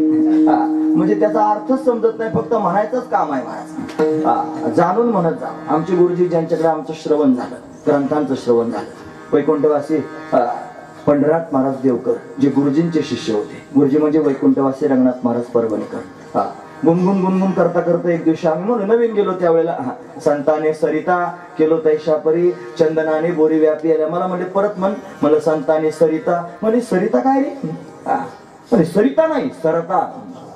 सरता कळायला पाहिजे. आपण म्हणतो आहोत ना, काय म्हणतो हे आपल्यालाच कळत नसेल, लोकांना काय कळेल? महत्वाची गोष्ट आहे. कंबर बांधून सांगावं फार वाटतं, पण आपल्याला आधी कळावं ना, मग लोकांच्या समोर सांगावं. नाही तर काय त्यांनी बाकीचं काम राहिलं म्हणून जाणीवपूर्वक बोललं पाहिजे, डोळसपणानं बोललं पाहिजे. नजर महत्वाची आहे.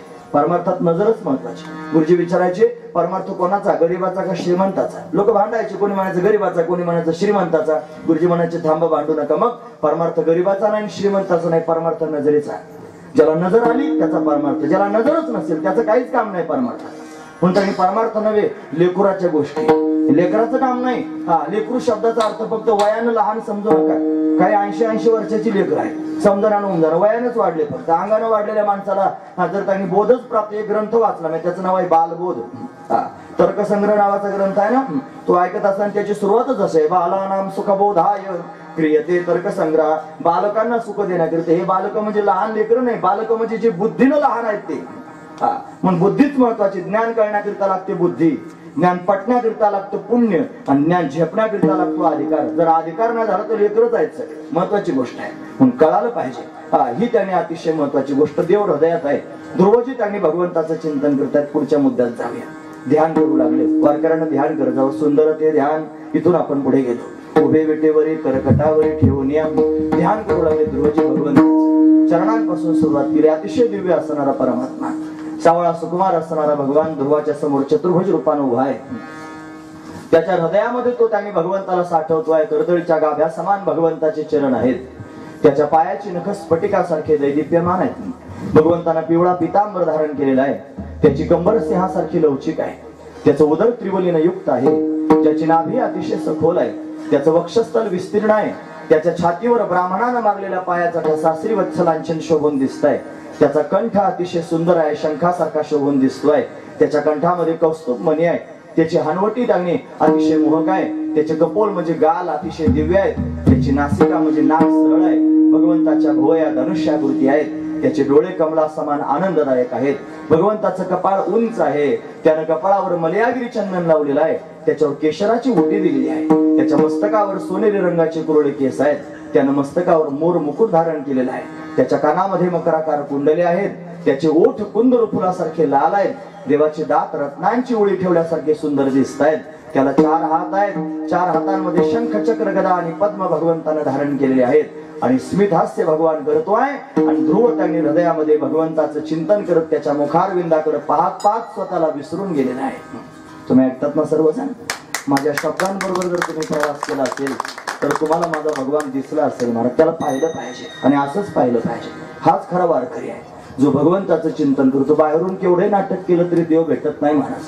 आतून भगवंताचं चिंतन केल्यानं देव भेटतो. म्हणून त्याचं असं चिंतन करावं. नखशिखांत भगवंताला पाहावं आणि डोळे भरून पाहावं. ध्रुव पाहू लागला, पण भार झाला पृथ्वीला पुण्याचा.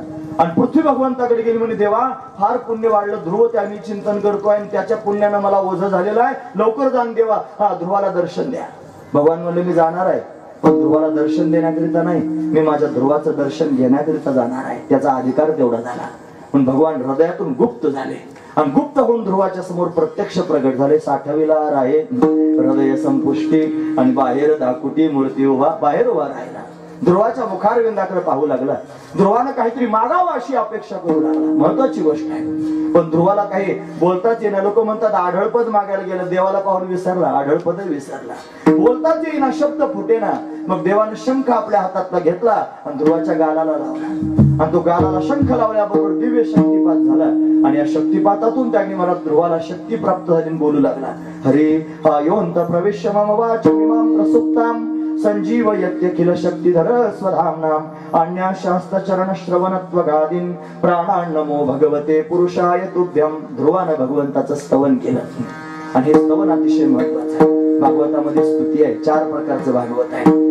ते पाहिलं पाहिजे. मला महत्वाची गोष्ट आहे. त्याच्या स्तुत्यात्मक एक भाग आहे, स्तुती करणारा भाग आहे. ध्रुवानं स्तुती केली भगवंताची आणि म्हणून त्यांनी भगवान प्रसन्न आहेत. बाहेर उभा राहतून भगवान भक्तांच्या मुखाकडे पाहतो आणि अपेक्षा करतो. पोटामध्ये भक्तांच्या तोंडाकडे पाहत पाहत अपेक्षा असते. कशाची करतो माहिती आहे? त्याला वाटतं माझ्या भक्ताने काहीतरी मागावं, ही त्याची अपेक्षाच असते. आणि ही अपेक्षा अभंगाच्या 3ऱ्या चरणात वर्णन करून मागण्याची आस आहे मुखाकडे, मागण्याची आस आहे मुखाकडे, मागण्याची आस आहे मुखाकडे, मागण्याची आस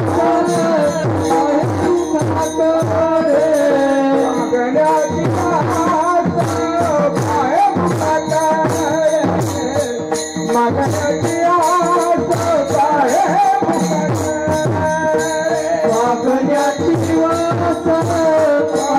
मुखाकडे, मागण्याची आस आहे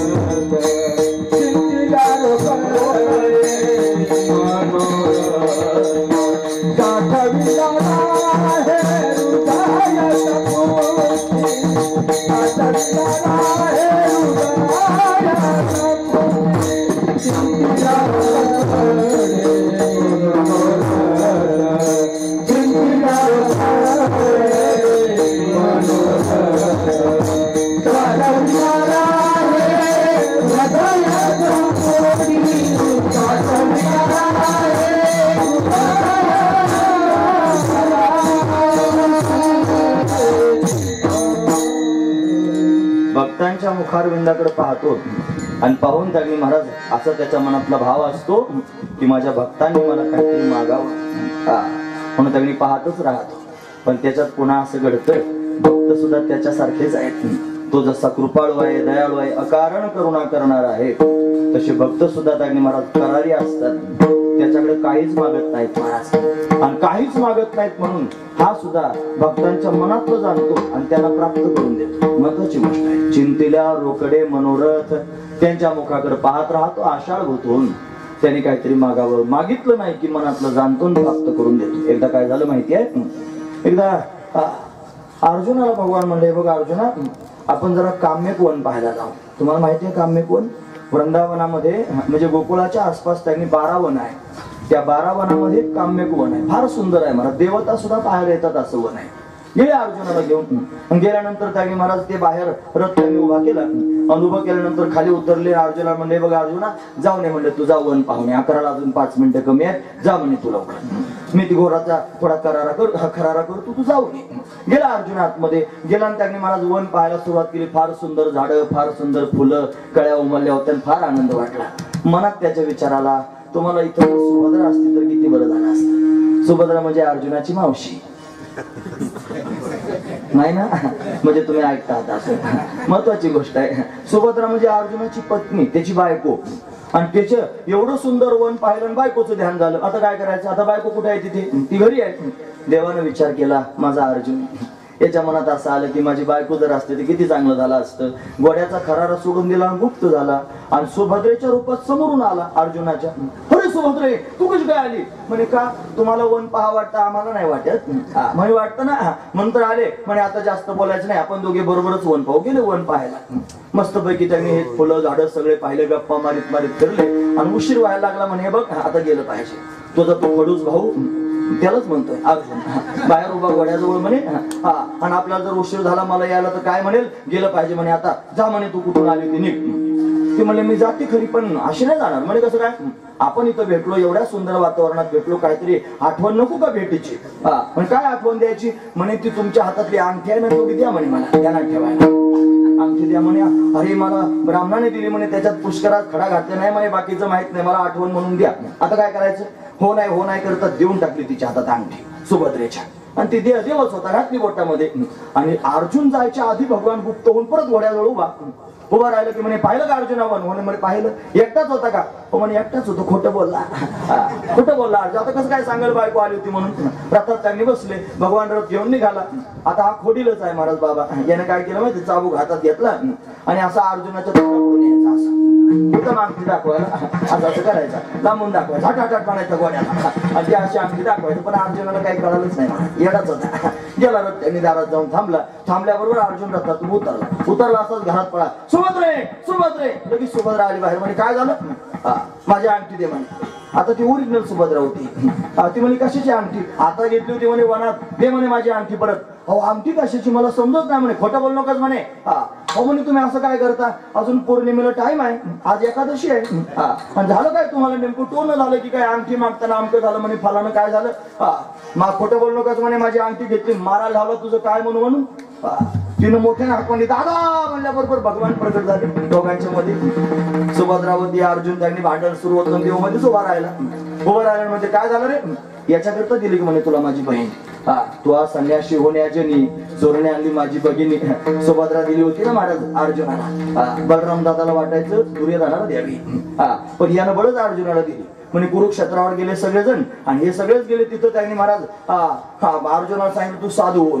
मग नकली साधू झाला, लांब लचक दाढी त्याने वाढवली, त्रिपुंड लावलं. मी थांबणार आहे बाबा, 5-10 मिनिटात थांबतोच. आता कीर्तनच 9:30ला सुरू झालं. मग कीर्तनकाराने मुरमुरे खाल्ल्यासारखं तीर्थाशी एवढा लांबून मी धावपळ करीत आलो. मग नको का निदान पोट भरल्यासारखं वाटायला? 3-3 वेळेला काय गाड्यावर पाहावं माणसानं? महत्वाची गोष्ट आहे, लक्ष करू. काय का थांबू का लगेच? असू द्या. म्हणून त्यांनी ऐका. मग ते अर्जुन त्यांनी आला आणि खोटं नाटक त्यांनी महाराज रूप धारण करून आला. मग म्हणे सगळ्यांचं लागला भविष्य सांगायला. तेरा नाम ऐसा आहे, तेरे बाप का नाम ऐसा आहे, सारी खानदानच सांगायला लागला. आता त्याला सगळ्यांचंच माहित होतं, नाटकीच बाबा. पण यांची सेवा करायला कोणतरी पाठवा म्हणे. कोणाला पाठवायचं म्हणे? सुभद्रेला. दिली सुभद्रा पाठवून. यानं कानात सांगितलं, म्हणला पळून नाही म्हणला. देवानं बहीण पळून न्यायला लावली. म्हणजे मी तुला माझी बहीण दिली, मारहाण करायला दिली का? कशाकरिता तिला मारतो सांग? अर्जुनाला म्हणला देव. म्हणे बघ देवा, तिने माझी अंगठी घेतली आणि देत नाही असं म्हणलं. असं का? जरा मागं सरकला आणि सुभद्रेकडे हात केला. मला सुभद्रे खरं सांग, याची अंगठी घेतली का? अर्जुनाकडे हात केला. परत म्हणाला, अर्जुना खरं सांग, तू हिला अंगठी दिली का? अंगठीच दाखवित होता. सुभद्रेला काहीच कळलं, ज्याला कळायचं त्याला सगळं कळालं. अर्जुनाच्या लक्षात आलं, मला अंगठी तर याच्या हातात आहे आणि सुभद्रेला दिली. अरे बाबा, मला हाच सुभद्रा झाला होता. 2 हात कानाला लावले खाली बसला. मला काय काय गप्पा मारल्या नाही याच्या बरोबर मी सुभद्रा म्हणून. असं असणार का नाही? काय करतो माहिती आहे? तो मनातलं जाणतो, चिंतिल्या रोकडे मनातले सगळे भाव जाणतो आणि जाणून पूर्ण करून देतो. हा त्याचा स्वभाव आहे. हा स्वभाव जगद्गुरु तुकोबारांना माहिती आहे. पण लोकांनी विचारलं म्हणे का हो, देवानं मनातलं जाण्याचं मग पूर्ण करून द्यायचं? असं करण्यापेक्षा भक्तांनी त्याला मागितलं तर काय होईल? म्हणे भक्तांचा सुद्धा स्वभाव आहे, यानं द्यायचा हा त्याचा स्वभाव आहे. आणि भक्तांचा स्वभाव आहे काहीच मागायचं नाही, उलट त्यालाच जीव भाव देऊन टाकायचा अभंगाचा.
कुटी मूर्ती उभा. तुका म्हणे जीव भाव देवा पायी ठेवून येते काही न मागती. काहीच न मागणे हा त्यांचा स्वभाव असतो. म्हणून काही मागत नाहीत, जीवभाव देवाला देऊन टाकतात. आजचा मागणीचा दिवस आहे ना, मागितलं पाहिजे. पण भक्तांचा स्वभाव वडिलांची रीत जाणत असो, काही मागणे हे आम्हा अनुचित, काही मागत नाहीत, स्वतःच सर्वस्व देवाला देऊन टाकतात. हा भक्तांचा स्वभाव असतो. म्हणून तर साठविला राहे हृदय संपुष्टी. बाहेर 10 कोटी मूर्ती उभा. अभंगातलं चिंतन पूर्ण झालं. आता थांबायला काहीच हरकत नाही, पण याच्या पुढे आणखी काही मुद्दे आहेत. जर तुमची ऐकायची इच्छा असेल तर सांगतो, नाही तर लगेच जय विठ्ठल करतो. सांगू का? जर ऐकायचं असेल तर सांगतो. ऐकणार नक्की? ऐका. काहीच त्यांनी महाराज मागत नाहीत आणि सगळं त्याला देऊन टाकतात. याचा स्वभाव आहे माग म्हणणं, आणि त्यांचा स्वभाव आहे काहीच न मागणं. तुम्हाला माहिती आहे, लांबलचक सांगत नाही, फक्त आठवण करून देतो. ज्या वेळेला भगवती जानकीला त्यांनी महाराज पळून नेलं रावणानं, आणि पळून नेलं त्यावेळेला त्यांनी महाराज जानकी आकांत करू लागली. तिची सोडवण करण्याकरिता जटायू काका गेले. जटायू काकाचं रावणाचं भांडण झालं. रावणाने शपथ घातली, सांग तुझा मृत्यू कशात आहे. खरं सांगितलं तुला रामाची शपथ म्हणल्यावर म्हणे माझ्या पंखात आहे. म्हणे तुझा मृत्यू कशात आहे, म्हणे पायाच्या अंगठ्यात आहे. खोटं सांगितलं.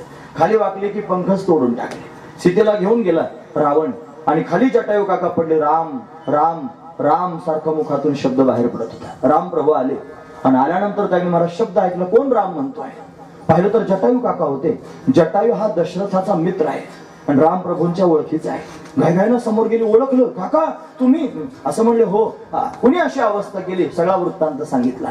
जटायू काकांचं मस्तक आपल्या मांडीवर घेतलं रामानं, आणि मस्तकावरून हात फिरवायला सुरुवात केली. जटायू काका भगवंताच्या मुखारविंदाकडे पाहत आहेत. रामानं विचारलं, काका सांगा, काय देऊ? काय देऊ? पंख देऊ? तुम्हाला परत जीवनदान देऊ? तारुण्य देऊ? काय देऊ सांगा, तुम्ही म्हणाल ते मी द्यायला तयार आहे. जटायू काका हसले महाराज. रामा थट्टा करतोयस? अरे जे भाग्य दशरथाला प्राप्त झालं नाही ते भाग्य आज मला प्राप्त होत आहे. माझे पंख तुटलेले आहेत, माझा मृत्यू माझ्या डोळ्यासमोर उभा आहे, मी आता मरणार आहे. पण केवढा भाग्यवान आहे, जगाचा मालक आहेस तू, अनंत कोटी ब्रह्मांडाचा नायक आहेस तू, आणि माझ्या अंतकाल समयाला माझ्या जवळ बसलेला आहेस. फक्त बसला असं नाही, माझं मस्तक तुझ्या मांडीवर आहे. फक्त मस्तक तुझ्या मांडीवर असं नाही, तुझा हात माझ्या डोक्यावर फिरतोय, आणि त्यापेक्षा मी डोळे भरून तुला पाहतोय. याच्यासारखं भाग्य काय आहे? दशरथाला जे प्राप्त झालं नाही ते भाग्य मला प्राप्त झाले. रामा काही माग म्हणत असशील तर मला तुला काहीच मागायचं नाही, उलट ऐक, माझा जीवभाव तुला देऊन टाकायचा आहे. तुझ्या मांडीवर मला प्राण सोडायचा आहे, दुसरं काही नको. एकच विनंती आहे की माझा प्राण जोपर्यंत सुटत नाही तोपर्यंत असाच बसून राहा. राम प्रभू बसून राहिले, आणि जटायून त्यांनी महाराज प्रभू रामचंद्रांच्या समोर राम राम म्हणत स्वतःचे प्राण सोडून दिले. भाग्य आहे, काही मागितलं नाही. तोच राम पुढे चालत गेला शबरीच्या जवळ. तिची बोरं खाल्ली, सगळी कथा सगळ्यांना माहिती आहे. तिला नवविधा भक्तींचा उपदेश करून त्यांनी महाराज शबरीचं मस्तक असंच रामानं मांडीवर घेतलं. तिच्याही मस्तकावरून हात फिरून तिला विचारायला लागला, सांग तुला काय पाहिजे. वयाच्या 7व्या वर्षापासून 80 वर्षाच्या वयापर्यंत माझं चिंतन करतेस. तुझ्या पदाचे अखंड चिंतन ही माझी साधना. रामा रघुनंदना. अखंड रामाच्या पायाचं चिंतन केलं. म्हणून रामानं विचारलं, काय पाहिजे तुला सांग. म्हणले, काय नको देवा, असाच बस. मला कोणी नाही या जगामध्ये. मला आई नाही, बाप नाही, भाऊ नाही, बहीण नाही, मुलगा नाही, कोणी परिवार नाही. माझं सगळं तूच आहेस रामा. म्हणून माझे प्राण जात आहेत, असाच बसून राहा. काही मागितलं नाही. रामाच्या मांडीवर प्राण सोडून दिले. लांबच्या कथा झाल्या ह्या. थोडं जवळ येऊ. जवळचं थोडस ऐका. आताचे संत जे कुर्मदास आहेत, ज्यांना हात नाही, ज्यांना पाय नाहीत, ओंडक्यासारखं शरीर आहे, आणि गडबड लोळत मुंगी पैठणापासून पंढरपूरला निघाले, आणि एकादशीच्या आत त्यांनी पोहोचलं पाहिजे, पण जाता येत नाही. काय करावं? वारकऱ्यांजवळ निरोप पाठवला, देवाला सांगा भक्त आलाय पण तुझ्यापर्यंत येता येत नाही. देवा तूच वारी आटोपल्यावर ये. पण भगवान ज्ञानोबा आणि नामदेव महाराजांचं निमित्त करून त्यांनी कुर्मदासाच्या भेटीकरिता निघाले, आणि त्याच वनात त्यांनी गेले. महाराज सगळं शरीर रक्तानं माखलं होतं, धुळीनं माखलेलं शरीर आहे. हात नाहीत, पाय नाहीत, ओंडक्यासारखं शरीर, आणि गडबड लोळत चालली होती. एकच भाव पोटात आहे, देव पाहावा. देवाला पाहण्याकरिता पैठण कुठे आहे महाराज? उन्हाचा विचार केला नाही, वाऱ्याचा विचार केला नाही, पावसाचा विचार केला नाही, खाण्याचा विचार केला नाही. उपाशी तापाशी निघाले. रक्त भंबाळसारखे शरीर झालेलं आहे. भगवान आले की जवळ त्यांनी उभे राहिले. कुर्मदासा असं म्हणून त्यांनी महाराज व्याकुळ झाले. भगवान घाईघाईनं जवळ बसले. स्वतःच्या पितांबरानं कुर्मदासाचं मुख पुसू लागले, रक्तानं भरलेलं, धुळीनं माखलेलं, आणि पुसून त्यांनी मांडीवर मस्तक घेतलं आणि विचारलं, कुर्मदासा सांग तुला काय देऊ. तू म्हणशील तुला द्यायला तयार आहे. तू हात माग, तुला हात देतो. तू पाय माग, मी तुला पाय देतो. तू म्हणशील ते देतो. कुर्मदास हसले आणि हसून म्हणले, मला माहिती आहे तुझा स्वभाव. तू सगळ्या भक्तांना असंच म्हणत आलास, काय देऊ सांग. पण मला त्यांची परंपरा माहिती आहे, वडिलांची रीत जाणत असो. त्यांनी तुला काहीच मागितलं नाही, सर्वस्व देऊन टाकलं. मी सुद्धा भाग्यवान आहे. मला माहिती आहे जटायूला असंच विचारलं होतंस, मला माहिती आहे तो शबरीला असंच विचारलं होतंस, मला माहिती आहे तो भीष्माचार्यांना असंच विचारलं होतं. मला माहिती आहे सगळ्या भक्तांच्या समोर जातो त्यांना विचारतो मागा तुम्हाला काय पाहिजे. त्यांनी तुला काहीच मागितलं नाही. तसाच मी सुद्धा आहे, त्यांच्याच जातीचा आहे. तुला काही मागायचं नाही देवा, एकच विनंती आहे, असाच थांब. तुझ्याकडे पाहू दे डोळे भरून, आणि तुझ्याकडे पाहता पाहता डोळे झाकू दे. दुसरी काही अपेक्षा नाही. एका वारकऱ्याच्या पोटात एवढीच अपेक्षा असावी महाराज. जन्मभर मी गळ्यात माळ घातली, वाऱ्या केल्या, पोथ्या वाचल्या, आणि अंतकाल समयाला जर भगवान आला नाही तर त्या जन्माचा काय उपयोग आहे महाराज. महत्वाची गोष्ट आहे. म्हणून तो यावा आणि अंतकाल समयाला उभा राहावा. असं स्वप्न पाहिले, मी तर पाहिले. पण तुम्हालाही सांगतो हे स्वप्न पाहिलं पाहिजे, सगळ्याच वारकऱ्यांनी पाहिलं पाहिजे. जन्मभर भजन केलं ना तुम्ही, फार गोड गाता, पण या गाण्याचा शेवट तेव्हा होईल ज्यावेळेला अंतकाल समयाला देव येईल. जर स्वप्न पाहिलं तरच येईल, हाक मारली तरच येईल, अपेक्षा पोटात धरली तरच येईल. ज्याच्या पोटात वाटतं देव यावा त्याच्याच करता येतो, ज्याला वाटतच नाही त्याच्याकरता याचं काही कामच नाही. येईल, मला वाटतं यावं, आणि येऊन त्यांनी माझं मस्तक त्याच्या मांडीवर असावं, त्यानं माझ्या मस्तकावरून हात फिरवावा, आणि मी अंतकाल समयाला किलकिल्या डोळ्यानं त्याच्याकडे पाहावं, आणि त्याच्याकडे पाहत पाहत त्यांनी डोळे बंद करून भगवंताचं होऊन जावं, एवढाच एक भाव पोटात आहे. बाकी काहीच नको देवाकडून. महत्वाची गोष्ट आहे. असंच कुर्मदासानं मागितलं, आणि भगवंताच्या मुखारविंदाकडे पाहत पाहत स्वतःचे पाय सोडून दिले, आणि अखंड भगवंताकार झाले. हा महत्वाचा विचार आहे महाराज. म्हणून स्वतःचा जीवभाव देवाच्या चरणावर ठेवतात आणि काहीच मागत नाही. म्हणून तुका म्हणे जीवभाव देवा पायी ठेवून ते काही न मागती, काहीच मागू नये, जीवभाव देवाला देऊन टाकावा. मग काय होईल. साठविला राहे हृदय संपुष्टी, बाहेर दाकुटी मूर्ती उभा, हृदयात राहील आणि बाहेर हा त्याचा स्वभाव तो पूर्ण करील. आपण आपला स्वभाव पूर्ण करावा, महत्वाची गोष्ट आहे. म्हणून विनंती आहे सगळ्यांना, एक स्वप्न बघा. हे शरीर सुटणार आहे, मरायचं सगळ्यांनाच, तरण्यांना मरायचं, म्हाताऱ्यांनाही मरायचंय. जन्मभर जर परमार्थ केला असेल, ज्याच्या नावानं तुळशीची माळ गळ्यात घातली, जन्मभर कपाळ ज्याच्या नावानं आपण रंगवलं, ज्याच्या नावानं पंढरीच्या वाऱ्या केल्या, पोथ्या वाचल्या, गाठ्याची पारायण केली, अंतकाल समयाला उभा राहावा आपल्या जवळ येऊन. नाही आला तर काहीच पुरुषार्थ नाही, जन्म वायाला जाईल. तुका म्हणे जन्म आल्याची सार्थक विठ्ठलची एक देखली आहे. तो जर आला नाही तर काय करणार आहात, महत्वाची गोष्ट आहे. म्हणून आस पोटात निर्माण करा आणि तेवढीच मागणी करा, देव भेटावा, याच्यापेक्षा काहीच नसावं. ही मागणी संतांच्या पोटात आहे म्हणून भेटला. कोणाकोणाला भेटला सांगू, ऐकणार आहात ना तुम्ही सर्वजण. ज्ञानेश्वर